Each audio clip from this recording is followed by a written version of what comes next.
Hello student, दिशा chemistry class में आप सभी का स्वागत है। हम आपको आज की वीडियो में चैप्टर नंबर 3 जिसका नाम है विद्युत रसायन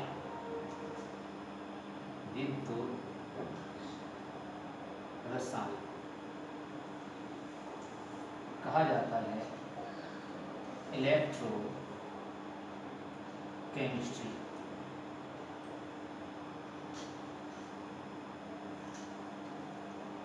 आइए जानते हैं कि विद्युत रसायन इस चैप्टर के बारे में विद्युत रसायन आखिर क्या है। किस चैप्टर का नाम जो पड़ा है विद्युत रसायन वो क्यों पड़ा है वो आप देखेंगे कि विद्युत रसायन दो शब्दों से मिलकर बना है। एक है विद्युत और दूसरा है रसायन। रसायन का मतलब है रासायनिक अभिक्रियाओं और विद्युत का संबंध है विद्युत धारा या फिर विद्युत ऊर्जा से। इसका रसायन का मतलब रासायनिक अभिक्रियाएं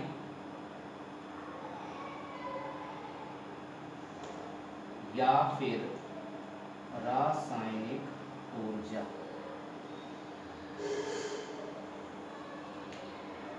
मतलब क्या है कि विद्युत धारा और रासायनिक अभिक्रियाओं के पारस्परिक संबंध का अध्ययन जिस शाखा के अंतर्गत किया जाएगा उसको हम विद्युत रसायन कहेंगे। मतलब है कि विद्युत धारा के द्वारा हम रासायनिक ऊर्जा में बना सकते हैं।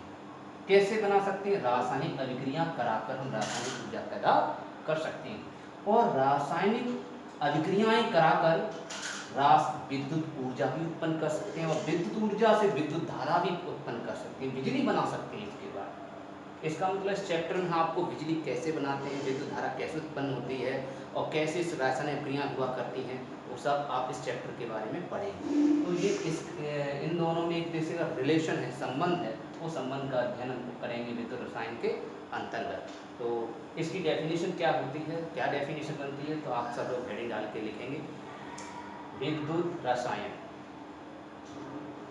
देखिए, विद्युत और रासायनिक अभिक्रियाओं के पारस्परिक संबंध का अध्ययन जिस शाखा के अंतर्गत किया जाता है उसे विद्युत रसायन कहते हैं।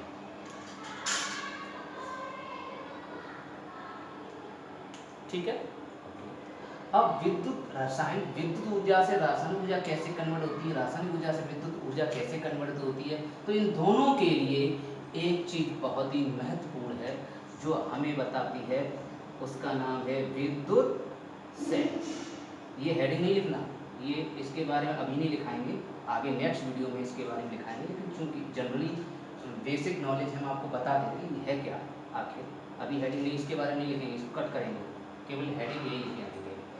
तो विद्युत सेल क्या होते हैं कि विद्युत सेल किसे कहते हैं? एक ऐसी डिवाइस, एक ऐसी युक्ति जो विद्युत ऊर्जा को रासायनिक ऊर्जा में बदल देती है।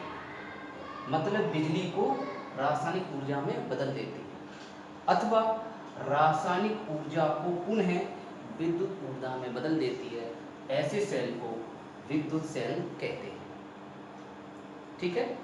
आपने विद्युत सेल को आपने जानते हैं, विद्युत सेल चूंकि विद्युत लगा दी इसलिए आप लोगों को थोड़ा कंफ्यूजन होगा, लेकिन आप सामान्य बोलचाल की भाषा में सेल तो आप जानते हैं। देखें, टॉर्च का सेल होता है, घड़ी का भी सेल होता है।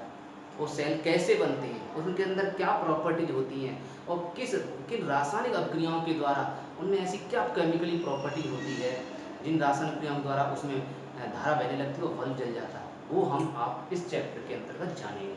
ठीक है। और यहाँ तक कि आपने इन्वर्टर की जो बैटरी होती है जिसके द्वारा आपका पंखा, टीवी वगैरह चल जाती है, वो बैटरी कैसे बनती है? वो बैटरी सेलों के संयोजन से बनती है।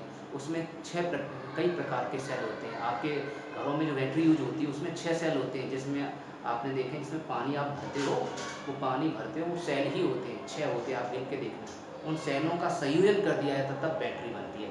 उस बैटरी को बनाना भी अब आपको सिखाएंगे, और उस बैटरी के द्वारा विद्युत धारा कैसे बहती है उसको उसको भी हम आपको बहुत ही अच्छी तरह से, बहुत ही इंटरेस्ट पॉइंट है, बड़ा अच्छा लगेगा आपको। मैं उसको पूरा डिटेल बताएंगे कैसे पथ में धारा बहती है और कैसे बिजली बनती है और किस तरह से बैटरी का निर्माण होता है। तो इसमें हम समझते हैं विद्युत सेल। तो विद्युत सेल बेटा आपको पता लगा, विद्युत सेल लिखना है नहीं ना, इसको लिखना नहीं, मैं इसके पार्टों को बता रहा हूँ, लिखने वाली चीज़ होगी मैं बता दूंगा, परेशान ना। तो विद्युत सेल दो प्रकार के होते हैं। कैसे पहचानो दो प्रकार के होते हैं, आप देखना। एक है जो विद्युत ऊर्जा को रासायनिक ऊर्जा में बदलता है, पहला, और दूसरा होगा रासायनिक ऊर्जा को जो विद्युत ऊर्जा में बदलेगा, दूसरा। तो इसका हम दो प्रकार होंगे, एक है विद्युत अपघटनी सेल, दूसरा है विद्युत रासायनिक सेल। कोई छात्र इसको कॉपी नहीं करेगा, अभी ध्यान रखना। विद्युत सेल, तो विद्युत अपघटनी सेल क्या हो सकती है, क्या डेफिनेशन हो सकती है विद्युत अपघटनी सेल की? देखिए अब हेडिंग इसकी क्या होगी, विद्युत अपघटनी सेल, आगे लिखाएंगे, इसकी पूरी डिटेल लिखाएंगे, अभी कोई जरूरत नहीं है। तो ये चूँकि टॉपिक में बीच में आ गया है, थोड़ा जानकारी चूँकि एक लेसन है, चैप्टर से रिलेशन है, इसका रिलेशन है, इसीलिए मैं इसको थोड़ा सा बता दे रहा हूँ, फिर इसकी डिटेल हम आपको बताएंगे, और ये डिटेल आपको जानना बहुत ही जरूरी है, इससे पहले बेसिक नॉलेज जानना जरूरी है। तो विद्युत अपघटनी सेल क्या होते हैं?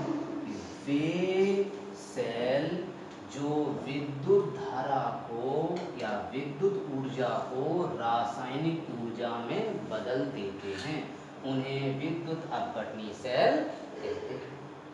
कितनी इजीली डेफिनेशन है, कितना अच्छा है कि इसके द्वारा सीधा समझना, आपको रटना नहीं है बिल्कुल भी, सीधा सिंपल, ठीक है। अब विद्युत रासायनिक सेल क्या होंगे? अब इधर से इधर तो हो गया, अब इधर से वापस भी लौटना है, तो उससे विद्युत रासायनिक सेल होते हैं। इसका मतलब ये दोनों एक दूसरे अपोजिट सेल है। तो विद्युत रासायनिक सेल की परिभाषा क्या होगी कि वे सेल जो रासायनिक ऊर्जा को विद्युत ऊर्जा में बदल देते हैं, जिससे विद्युत धारा बनती है। इसका मतलब इससे विद्युत धारा बनाई जा सकती है, और इसमें विद्युत धारा भेजेंगे तब रासायनिक क्रियाएं होंगी, इसमें रासायनिक क्रियाएं होंगी, इसमें धारा नहीं बनेगी, धारा इससे बनेगी। इसलिए ये इम्पोर्टेंट है, आपके सिलेबस में सबसे ज़्यादा इम्पोर्टेंट है, ठीक है। अब इस पूरा वर्ड विद्युत सेल, विद्युत अपघटनी सेल, रासायनिक सेल के बारे में बहुत अच्छी डिटेल आपको सीखनी है, बहुत ही समझ में आना है। तो इसके लिए आपको एक बेसिक पॉइंट जानना बहुत ही जरूरी है। ये इन चीज़ों को जानने से पहले वो जानना जरूरी है जो हम आपको बता रहे हैं। तो अब हेडिंग डालेंगे, आप सभी लोग नोट करें, हेडिंग डालेंगे इलेक्ट्रोड, हेडिंग है इलेक्ट्रोड, डाल दीजिए सभी स्टूडेंट।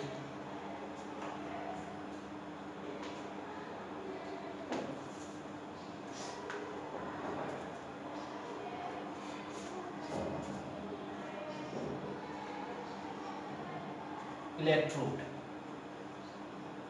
इंग्लिश में कहते हैं ये इलेक्ट्रोड तथा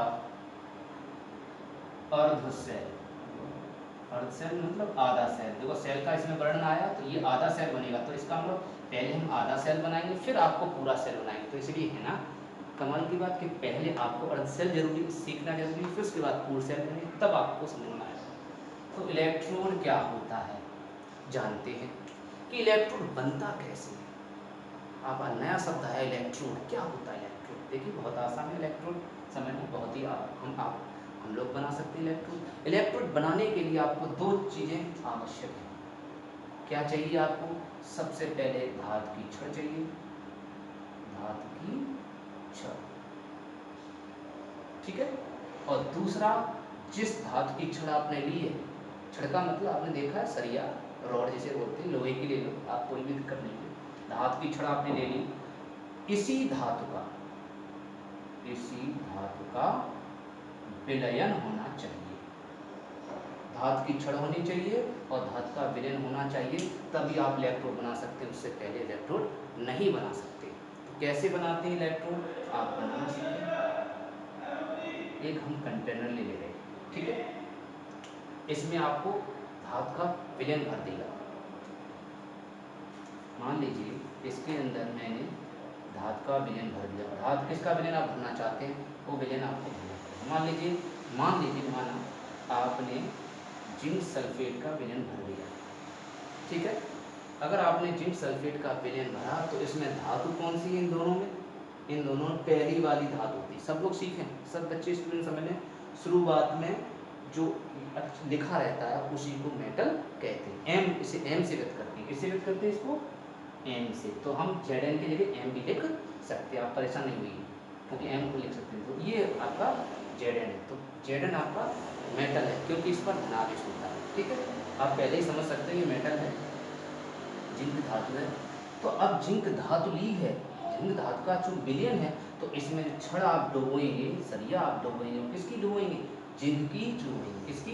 जिंक। तो आप इसके अंदर जिंक की छड़ डुबोएंगे, ठीक है।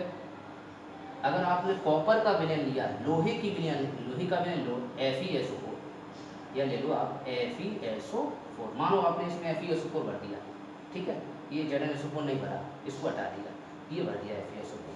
तो अगर FeSO4 भर दिया तो आपको यहाँ छड़ किसकी लेनी पड़ेगी? Fe की, ठीक है। सेम टू सेम लेना पड़ता है, ठीक है, तभी इलेक्ट्रोड बनेगा, उससे पहले नहीं। चूँकि अभी मैंने जिंक सल्फेट लिया तो Zn की छड़, ठीक है। क्या होगा, जैसे ही जिंक सल्फेट की विलयन में इस छड़ को डुबो दोगे तो आप कुछ देर बाद देखेंगे ये इस छड़ पर ऑटोमेटिकली ऐसी कुछ केमिकली रिएक्शन होगी। वही तो रिएक्शन आपको जाननी है, उसी के बारे में तो हम इस चैप्टर के बारे में पढ़ेंगे। बहुत ही इंटरेस्टेड है इस, ऐसे क्या होगा इसके अंदर, ऐसी क्या केमिकली प्रॉपर्टीज होंगी कि इसके अंदर ये छड़ ऑटोमेटिक अपने आप चार्ज होने लगेगी, चार्ज होना स्टार्ट हो जाएगी। जैसे चार्ज होता है वैसे आपने देखा आपका मोबाइल चार्जर या कोई मोबाइल है या कोई भी मतलब कोई इलेक्ट्रिक डिवाइस है, वो आपकी बिजली से चार्ज होती है, लेकिन ये ऑटोमेटिक बिना बिजली से ही चार्ज होगा। ये खास बात है। ये देखिए चार्ज हो रहा है, ये देखिए चार्ज हो रहा है, तभी तो बिजली बनेगी। तो अभी पहले चार्ज करना सीखें तो ये अपने आप इस पर चार्ज आ जाएगा। पॉजिटिव आएगा कि नेगेटिव आएगा, ये इस छड़ की प्रकृति पर डिपेंड करेगा कि ये पॉजिटिव होगा या नेगेटिव होगा, ठीक है। हाँ, तो इसके अंदर कुछ भी चार्ज आ सकता है, प्लस आ सकता है, माइनस आ सकता है, ऑटोमेटिक आ जाएगा। तब जब चार्ज हो जाएगी ये छड़, तब इस चार्ज छड़ को हम इलेक्ट्रोड कहेंगे। क्या कहेंगे? इलेक्ट्रोड। अब इसका नाम इलेक्ट्रोड पड़ा, ठीक है। लेकिन जब डुबोई नहीं थी तब इसका नाम इलेक्ट्रोड नहीं है, तब तो सीधी सामान्य सरिया है जिसको हम छड़ बोलते हैं, लोहे की सरिया, लेकिन वो सरिया है, इलेक्ट्रोड नहीं है। लेकिन जब उस सरिया को हमने जिंक सल्फेट के लिए उसी के विलयन डुबो दिया, तब उस पर चार्ज उत्पन्न हो गया, चार्ज हो गई, आवेशित हो गई, तब उस आवेशित छड़ को हम इलेक्ट्रोड कहेंगे। बात समझ में आ गई? एकदम क्लियर। और इस प्रकार पूरा जो समायोजन बन गया, जिसमें हमने एक कंटेनर लिया है, बर्तन लिया, उस बर्तन में ये ZnSO4 भरा और एक छड़ को डुबो कर ऐसे ही रख दिया, ऐसा है बिल्कुल सेम। तो ऐसा समायोजन कहलाएगा अर्ध सेल। क्या कहलाएगा? अर्ध सेल, अर्ध सेल कहलाएगा, ठीक है। अब आप सोच रहे सर अर्ध सेल क्यों कहलाएगा? पूर्ण सेल, क्योंकि बेटा एक सरिया है और एक सरिया से अर्ध सेल बनता, क्योंकि तार एक ही तो अभी जुड़ेगा। इसके लिए दूसरी और सरिया हो जिसमें एक और बर्तन होना चाहिए, इस टाइप का एक और बर्तन हो, उसमें एक और सरिया हो, तब इन दोनों को कनेक्ट करें तारों, तभी तो बल्ब जलेगा यहाँ, है ना। तो इसका मतलब ये एक सरिया है, दूसरी सरिया नहीं, मतलब एक छड़ है, एक तार है, दूसरा तार इसमें नहीं लगेगा, एक ही तार लगेगा, इसलिए आधा है, इसलिए अर्ध सेल कहेंगे, ठीक है। और जब इस टाइप के दो ले लेंगे और दोनों को कनेक्ट कर देंगे, दो तारों से, इस तरह से इन दो तारों से कनेक्ट कर देंगे, इस तरह से कनेक्ट कर देंगे और यहाँ बल्ब लगा देंगे, ऐसे बल्ब लगा देंगे, तब आपकी विद्युत धारा बहेगी। उस समय ये पूरा सेल बन के तैयार हो जाएगा, तो उसको सेल कहेंगे, अर्ध सेल नहीं कहेंगे, ठीक है। बिल्कुल सही, क्लियर हो गया। चलो अब डेफिनेशन की बात आती है, तो डेफिनेशन सुनिए, क्या डेफिनेशन बनती है इसकी। अब आप सब लोग लिखिए डेफिनेशन, इसको कॉपी नहीं करना, इसको केवल समझना है, इसको लिखना नहीं है, न चित्र इसको बनाना। आपकी इच्छा है, आप अलग से कहीं फेयर कॉपी भी इसको चित्र ना बनाएं, आपकी इच्छा है, जैसे चाहे वैसे करें। फिलहाल इसको नहीं लिखना, बस समझना है। हेडिंग आप लिखेंगे जो मैं बता रहा हूँ, इसको समझ लिया। अब हेडिंग डालेंगे, ये हेडिंग डली हुई, अब लिखिए क्या डेफिनेशन हुई। देखिए डेफिनेशन यहीं से बनी, कैसे बनी कि जब किसी धातु की छड़ को, किसी भी धातु की, मैंने बताया लोहा ले सकते हो, चांदी ले सकते हो, जिंक ले सकते हो, कॉपर ले सकते हो, एनी अदर कोई भी छड़, जब किसी धातु की छड़ को उसी धातु के विलयन में, उसी धातु के विलयन, विलयन लिक्विड पदार्थ होता है जो तरल होता है जिसमें हम छड़ को डुबो सकते हैं, उसको विलयन बोलेंगे। तो डेफिनेशन क्या बनी, जब किसी धातु की छड़ को, लिखें सभी लोग, उसी धातु के लवण के विलयन में डुबोया जाता है या डुबोते हैं, तो धातु की छड़ आवेशित हो जाती है। आवेशित को कहते हैं चार्ज, ये लिख लीजिए, आवेशित, आवेशित को कहते हैं CHARG, चार्ज। तो धातु की छड़ कैसे हो जाती है, चार्ज हो जाती है, तब इस चार्ज छड़ को ही हम इलेक्ट्रोड कहेंगे, ठीक है, लिख लीजिए, आवेशित हो जाती है, तब इस आवेशित छड़ को इलेक्ट्रोड कहते हैं। क्या कहते हैं, इलेक्ट्रोड कहते हैं, ये कुछ नहीं में जिंकिंग, इलेक्ट्रोड कहते हैं। और इस प्रकार बने समायोजन को, अरेंजमेंट जो है समायोजन है, को अर्ध सेल कहते हैं। ठीक है, एकदम समझ में आ गया, बिल्कुल ठीक है। अगर आपको समझ में आ गया है तो आप चाहें तो आप एग्जाम्पल के तौर पर, ये चित्र कॉपी कर सकते हैं, चित्र बना सकते हैं, एग्जाम्पल बना, एग्जाम्पल की कॉपी कर लीजिए, चित्र बना लीजिए, समझ में और अच्छा है, डेफिनेशन भी क्लियर हो जाए, ठीक है, बना लीजिए, ठीक है। चलिए अब सुनिए, अब होगा क्या, अब होगा ये कि बेटा जैसे ही ये छड़ चार्ज होने लगेगी, वैसे ही ऑटोमेटिकली क्या होगा, इस माइनस चार्ज होगा, अगर इसके अंदर माइनस चार्ज उत्पन्न हुआ तो इसके छड़ के चारों ओर प्लस चार्ज जमा होना स्टार्ट हो जाएगा। अगर माइनस उत्पन्न हुआ तो प्लस चार्ज उत्पन्न होगा, अगर प्लस अंदर है तो माइनस चार्ज उत्पन्न होगा, मतलब उदासीन करना है, प्लस को खत्म करने के लिए माइनस चाहिए, माइनस को खत्म करने के लिए प्लस चाहिए, खत्म करना मतलब उदासीन करना होता है, ठीक है।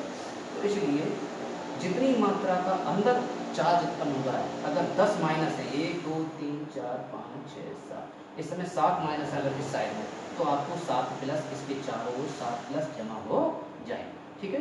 ऐसे ही इसमें अगर इधर भी 7 प्लस 7 माइनस है तो इधर भी 7 प्लस चारों ओर छड़ के जमा हो जाएंगे। ये कहाँ से प्लस आया, अब आश्चर्य है, ये प्लस आखिर आया कहाँ से, तो बहुत आसान है, ये प्लस कैसे आया, सुनिए क्या होगा, इस छड़ में से ये जिंक की छड़ आवेशित कैसे हो जाती है वो हम आप जानते हैं, आपके आगे बताने वाले हैं। क्या होता है कि इस जिंक की छड़ में से जिंक आयन, जिंक की छड़ में से कौन से ion, zinc ion, Zn2+ ion निकल कर इस विलयन में चले जाते हैं, किसमें चले जाते हैं, इस विलयन में चले जाते हैं। तो जब Zn2+ निकलेंगे, प्लस निकलेगा तो माइनस तो बचेगा, इसका मतलब उल्टा बचता हमेशा, अगर माइनस निकला तो प्लस बचेगा, प्लस निकला तो माइनस बचेगा, तो प्लस निकल जाते हैं तो इस पर माइनस चार्ज आ जाता है। अब क्या होता है, प्लस जब निकल जाते हैं दूर चला जाता है, फिर क्या होता है, ये दूर प्लस वाला Zn2+ आयन ये घूमते हुए धीरे धीरे इस Zn छड़ के किनारों पर चारों तरफ Zn2+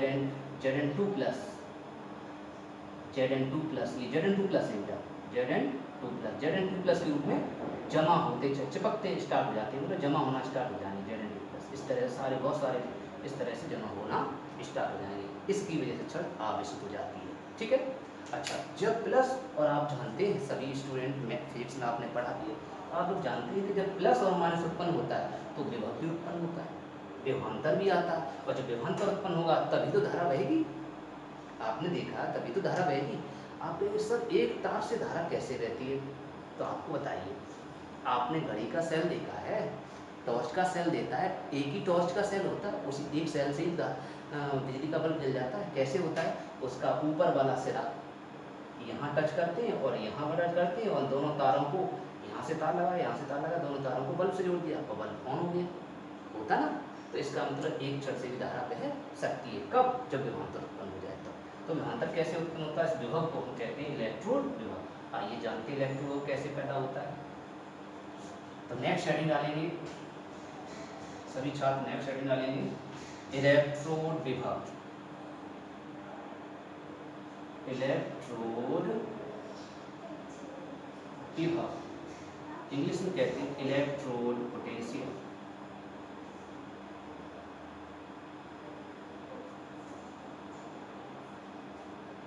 इलेक्ट्रोड पोटेंशियल, जानिए इलेक्ट्रोड पोटेंशियल कैसे उत्पन्न होता है। देखिए बेटा, ये प्लस और माइनस उत्पन्न हुआ, तो इस प्लस और माइनस की वजह से अगर छड़ के अंदर नेगेटिव चार्ज उत्पन्न हो गया, तो इस छड़ के अंदर नेगेटिव चार्ज अगर उत्पन्न हो गया तो ऋणात्मक विद्युत विभव उत्पन्न हो जाएगा। ऋणात्मक विद्युत विभव, ऋणात्मक विद्युत विभव किसकी वजह से? ऋण आवेश, इसके ऋण आवेश के कारण ऋणात्मक विद्युत विभव उत्पन्न होगा। और विलयन में कैसा? धनावेश, और विलयन में धनावेश है तो धनात्मक विद्युत विभव उत्पन्न होगा। धनात्मक विद्युत विभव उत्पन्न हो जाएगा। ठीक है बेटा।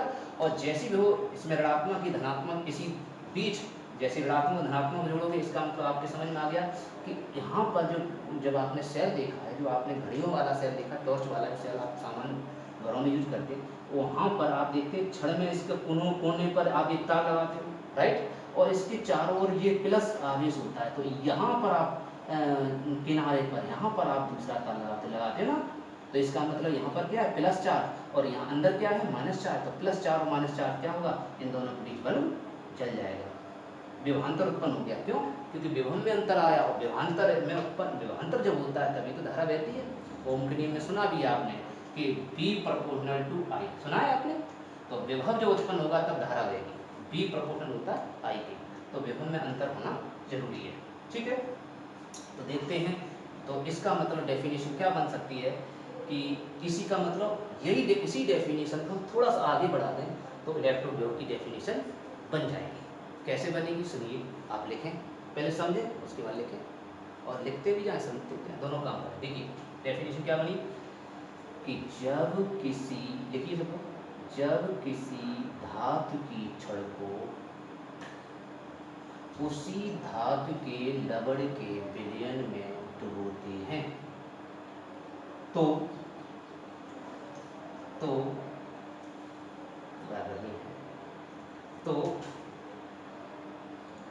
धातु की छड़, ये रॉड है, और विलयन, ये विलयन ही तो था, ये जो प्लस आवेश जो है वो किसके हैं? सॉल्यूशन के।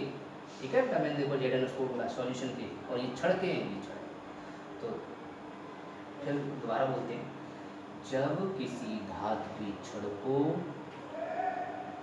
उसी धातु के लवण के विलयन में डुबोते हैं तो धातु की छड़, ये वाली काली वाली, तो धातु की छड़, ये वाली धातु की छड़, और ये वाले आयन, ये विलयन, धातु की छड़ और विलयन के मध्य एक विभवांतर उत्पन्न हो जाता है जिसे इलेक्ट्रोड विभव कहते हैं। तो कितनी आसान डेफिनेशन, उसके आगे हमने बढ़ा दी, जिससे इलेक्ट्रोड विभव कहते हैं। लिख लीजिए, इसे आगे लिखिए, इसे कैपिटल ई से व्यक्त करते हैं। किससे व्यक्त करते हैं? कैपिटल ई से डिनोट करते हैं। डिनोट मतलब होता है व्यक्त करना, व्यक्त करते हैं। इसका मात्रक वोल्ट होता है। आप लोग सभी जानते हैं फिजिक्स में विद्युत वाहक बल हो, विभव हो, उसको वोल्ट से व्यक्त करते हैं, तो इसका मात्रक वोल्ट होता है। ठीक है, चलिए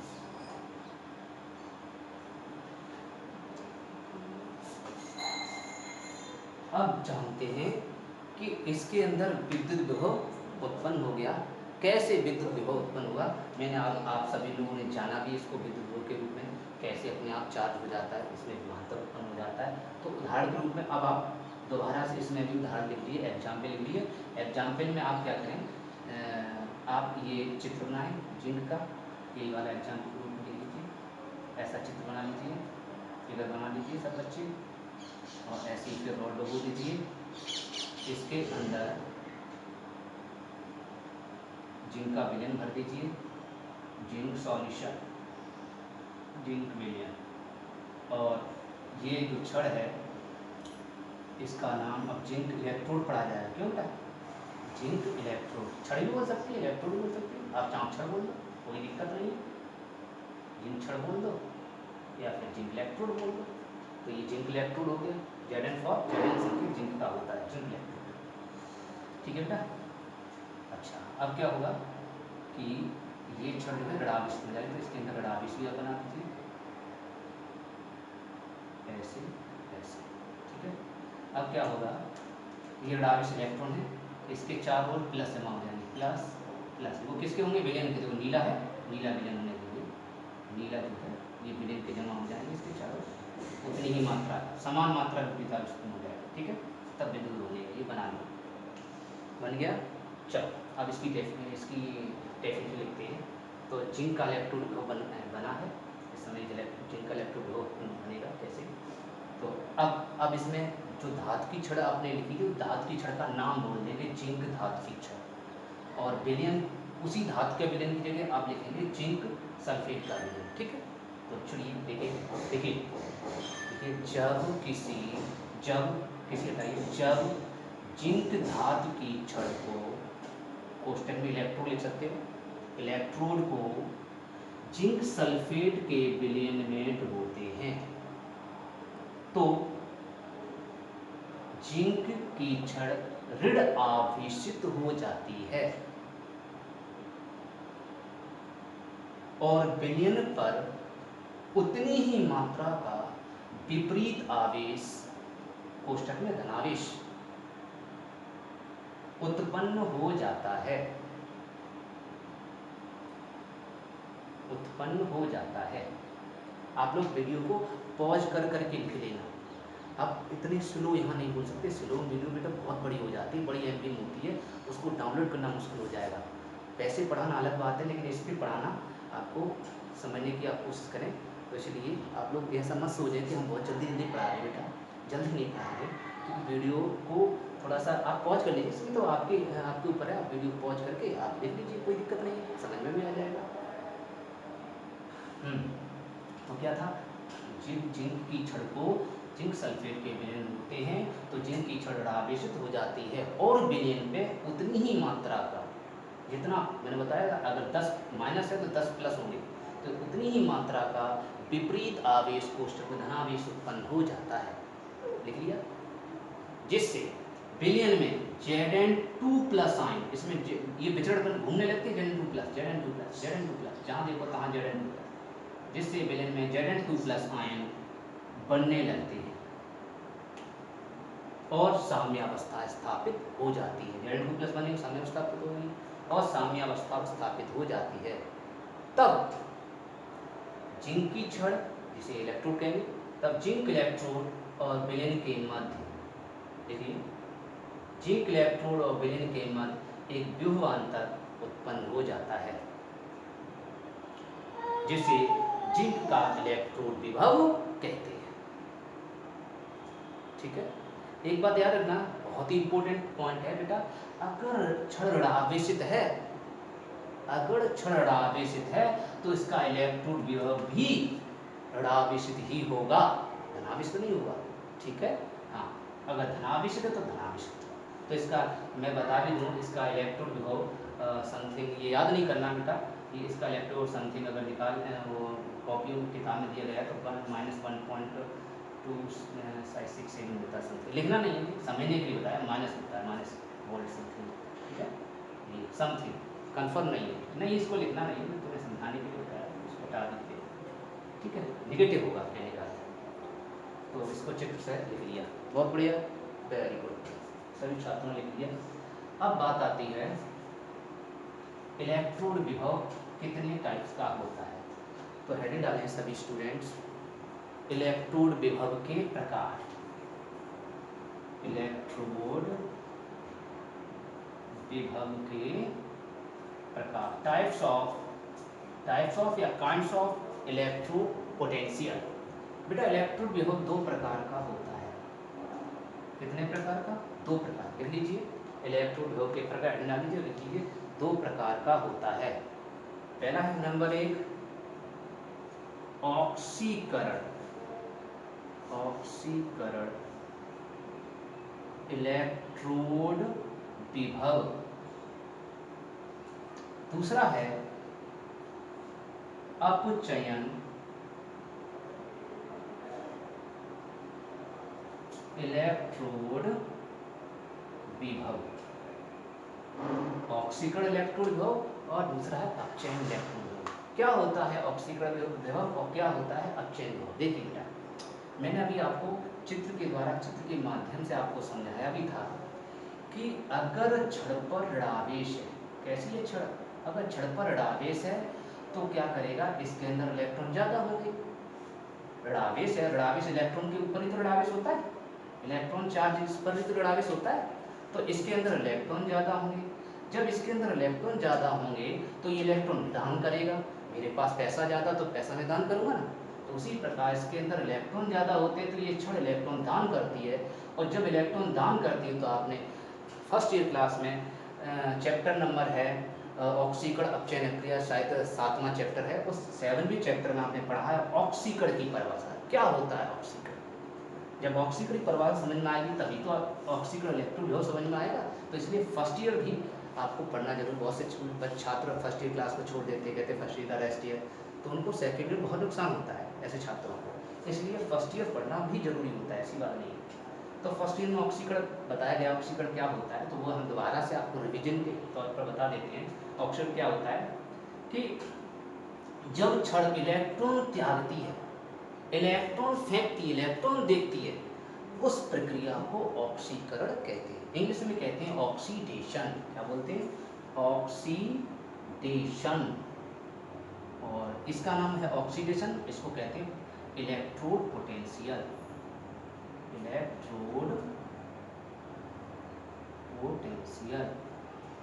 तो ऑक्सीडेशन इलेक्ट्रोड पोटेंशियल क्या होता है, पहले ऑक्सीकरण की परिभाषा क्या है कि जब इलेक्ट्रोड है वो ऑक्सीकरण इलेक्ट्रॉन दान करता है तब उसे ऑक्सीकरण कहते हैं। इसका मतलब जब इलेक्ट्रॉन दान होगा तब ऑक्सीकरण विभव उत्पन्न होगा। तो यहाँ इलेक्ट्रॉन दान हो रहा है, इलेक्ट्रॉन को दे रहा है, तो जब इलेक्ट्रॉन दे रहा है तो कोई लेने वाला भी तो होना चाहिए। अगर मैंने आपको किसी को दान किया तो दान फेंक थोड़ी देंगे, तो दान करने के लिए लेने वाला भी होता है, तो इधर लेने वाला होता है, इसका नाम है अपचयन इलेक्ट्रोड। ये इलेक्ट्रॉनों को लेता है, अगर वो देता है तो ये इलेक्ट्रॉन लेता है, अर्थात पचाता है। पचाएगा जब खाएगा तभी तो पचाएगा, सीधी बात है, अपने सामान्य बोलचाल में लेगा तब अंदर डालेगा तभी तो पचेगा। तो ये तो इतना अंतर है कि देगा और ये लेगा, ठीक है। अच्छा, तो अब बात आ गई ऑक्सीकरण की, बात समझ में आ गई ऑक्सीकरण क्या होता है। डेफिनेशन क्या है कि वे पदार्थ जो इलेक्ट्रॉन का त्याग करते हैं उन्हें अपचायक कहते हैं और इस क्रिया को ऑक्सीकरण कहते हैं। पदार्थ का नाम अपचायक होगा लेकिन क्रिया ऑक्सीकरण होगी, ठीक है। अच्छा, तो आप इसकी डेफिनेशन लिखते हैं तो लिखें, हेडिंग डालें ऑक्सीकरण इलेक्ट्रोड विभव। क्या होता है ऑक्सीकरण इलेक्ट्रोड? सुनिए, जब इलेक्ट्रोड पर, ये इलेक्ट्रोड था ऐसे, ये इस छड़ का नाम ही तो इलेक्ट्रोड था, इलेक्ट्रोड। तो सुनिए कि जब इलेक्ट्रोड पर ऑक्सीकरण क्रिया होती है, अर्थात ऑक्सीकरण मैंने आपको बताया इलेक्ट्रॉन त्यागते हैं, इलेक्ट्रॉन निकलते हैं इसके अंदर से। तो देखिए, जब इलेक्ट्रोड पर ऑक्सीकरण क्रिया होती है तब इलेक्ट्रोड और विलयन के मध्य, ये विलयन है और ये इलेक्ट्रोड है, इलेक्ट्रोड, तब ये इलेक्ट्रोड और विलयन के मध्य एक विभवांतर उत्पन्न हो जाता है। क्या हो जाता है? विभवांतर, विभवांतर उत्पन्न हो जाता है जिसे ऑक्सीकरण इलेक्ट्रोड विभव कहते हैं। जिसे ऑक्सीकरण, इसमें चित्र नहीं बना, जिसे ऑक्सीकरण इलेक्ट्रोड विभव कहते हैं। लिखते जाइए, इसे लिखिए, इसे कैपिटल ई इलेक्ट्रोड पोटेंशियल है ना, तो पोटेंशियल किसे बात करते हैं, ई से, इसे ई और संकेत है N oblique M N plus, अभी समझा देंगे कि कैसे बना। E M N oblique M N plus से व्यक्त करते हैं, डिनोट करते हैं। तो ये भी पोटेंशियल, तो इसका मात्रक वोल्ट होगा, तो लिखिए इसका मात्रक वोल्ट होता है।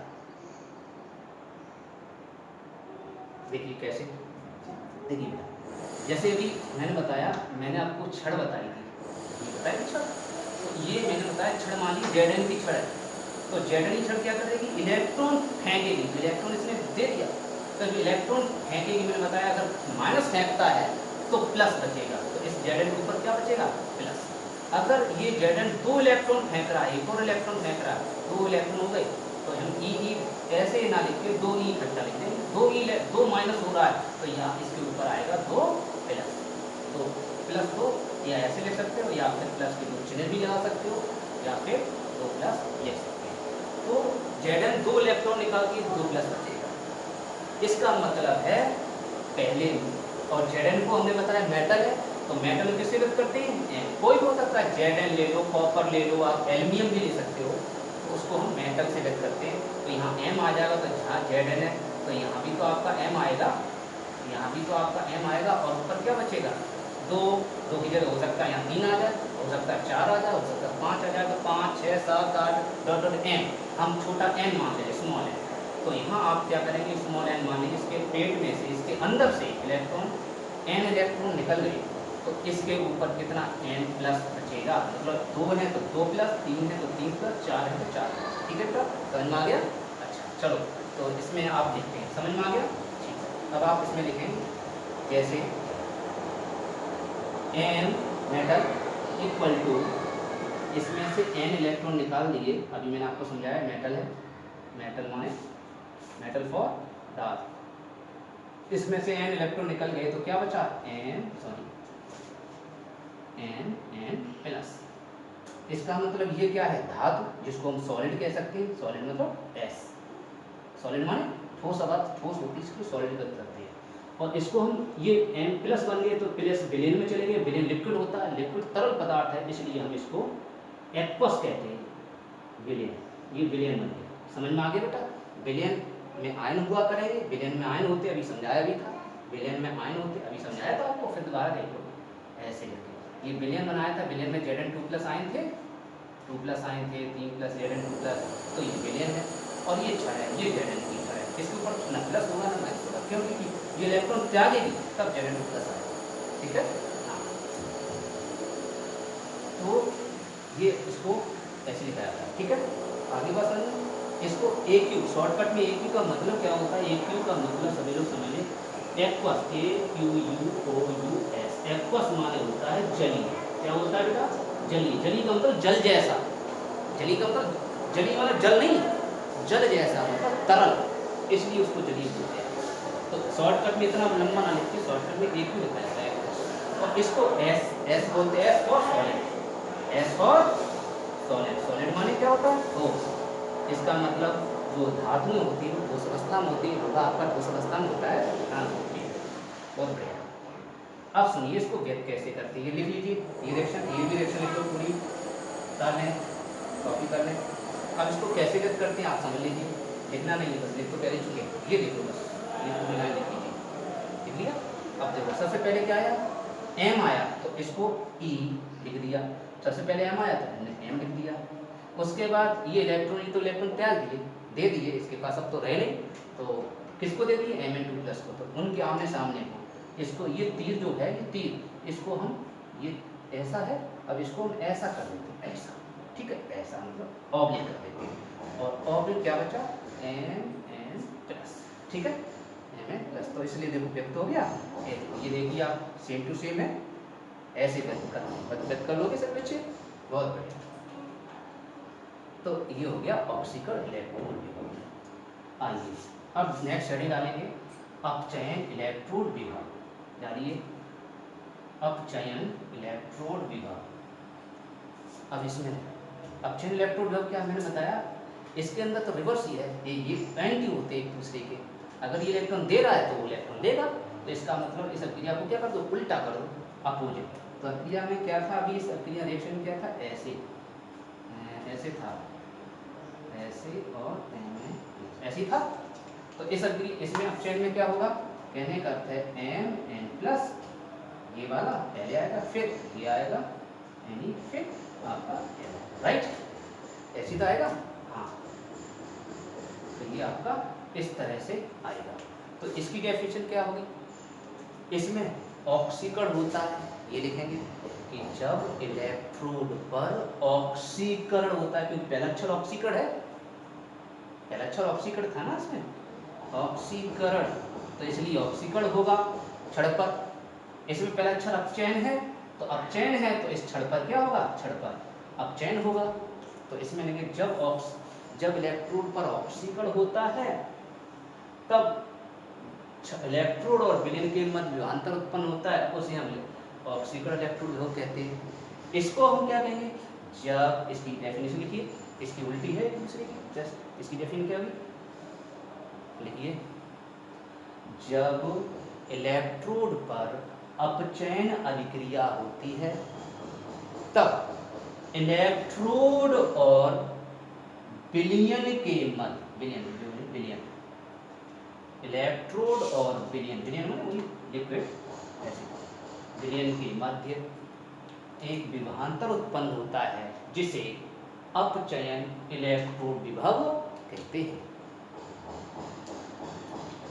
पॉज करके लिखना सभी बच्चे आराम से देखिए आगे। इससे अब आप छात्र बताएं, सभी लोग छात्र बताएं, ऐसे ही अपने दिमाग से बताएं, इसको कैसे भी करेंगे बताइए, दिखाई दे रहा है, नहीं लिख पाओगे, चलो कोई बात, मैं बता रहा हूँ। इसे ई विभव है ना, पोटेंशियल इसी वक्त, इसे ई पहले कौन आ रहा है, एम ये लेने वाला, फिर देने, उसके बाद देने वाला आ रहा है, ये आ रहा है, तो इसको मतलब ई लिखा नहीं जाता, तो इसको देखो E M N plus oblique M N से व्यक्त करते हैं।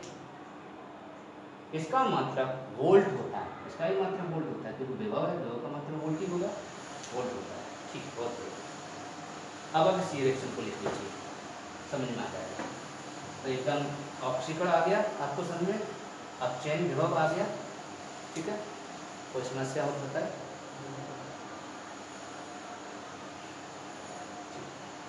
अब आगे नेक्स्ट वीडियो में आपको इसके आगे आपको समझाएंगे, आपको बताएंगे कि ऑक्सीकरण विभव, इलेक्ट्रोड विभव को कौन कौन से कारक हैं जो प्रभावित करते हैं, इलेक्ट्रोड किन की वजह से ज़्यादा हो जाता है, किन की वजह से कम हो जाता है, तो नेक्स्ट वीडियो में हम जानेंगे।